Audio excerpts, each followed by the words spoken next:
Hello friends, எல்லாருக்கும் வணக்கங்க.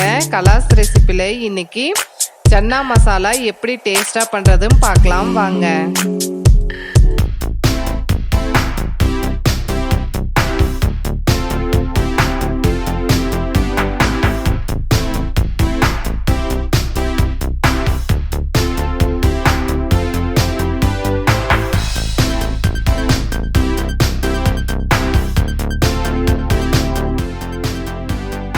150 gram கொண்டக்கடலை 8 மணி நேரம் முன்னாடியே ஊற வச்சு எடுத்திருக்கேன். இதை குக்கரில் மாற்றிக்கலாம்.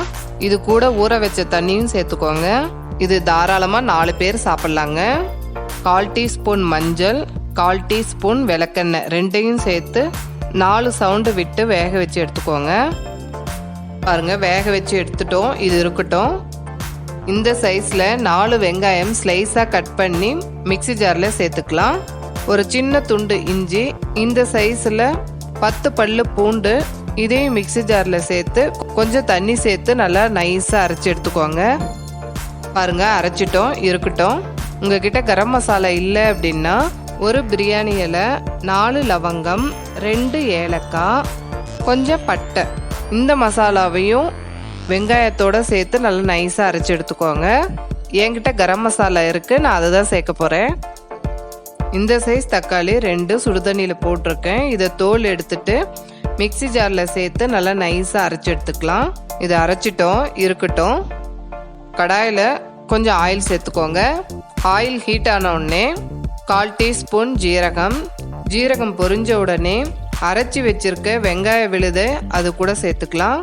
இதுக்கு தேவையான உப்பு, 1/4 டீஸ்பூன் மஞ்சள், 1 டீஸ்பூன் மிளகாய்த்தூள், 1/2 டீஸ்பூன் கரம் மசாலா, கலருக்காக காஷ்மீரி சில்லி பேஸ்ட்டு 1.5 டீஸ்பூன். இது எல்லாத்தையும் நல்லா கலந்து விட்டுக்கோங்க. இதனுடைய வெங்காய தண்ணி போகிற வரைக்கும் நல்லா எண்ணெயிலே வதக்கிக்கோங்க. அப்போதாங்க டேஸ்ட் நல்லா இருக்கும். கண்டிப்பாக அதுக்கு முன்னாடி தண்ணியோ தக்காளி விழுதோ எதையுமே சேர்க்காதீங்க. வெங்காய பேஸ்ட்டை நல்லா வதக்கிட்டோம். உப்பை, தக்காளி விழுதை இது கூட சேர்த்து அதையும் ஒரு 5 நிமிஷம் நல்லா வதக்குங்க.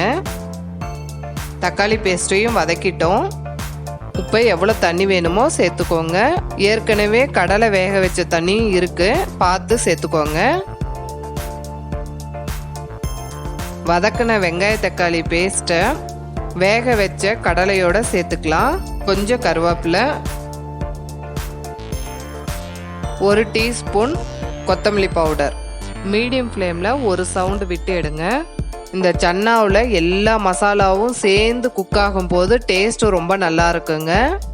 ஒரு சவுண்டு வந்துருச்சு. வாங்க எப்படி இருக்குன்னு பார்க்கலாம். எண்ணெய் பிரிஞ்சு மேலே சூப்பராக வந்திருக்கு. லாஸ்ட்டில் கொஞ்சம் கொத்தமல்லி ஆட் பண்ணிக்கலாம். கரம் மசாலா வேணும்னா செக் பண்ணிவிட்டு கொஞ்சமாக சேர்த்துக்கோங்க. அவ்வளோதாங்க. இது சப்பாத்தி பூரிக்கு ரொம்ப நல்லா இருக்கும். இதை நீங்கள் ட்ரை பண்ணி பார்த்துட்டு உங்களுடைய கமெண்ட்ஸை எனக்கு ஷேர் பண்ணுங்கள். இந்த வீடியோ உங்களுக்கு பிடிச்சிருந்ததுன்னா கலாஸ் ரெசிபிக்கு சப்ஸ்கிரைப் பண்ணுங்கள். பெல் ஐக்கானை கிளிக் பண்ண மறந்துடாதீங்க.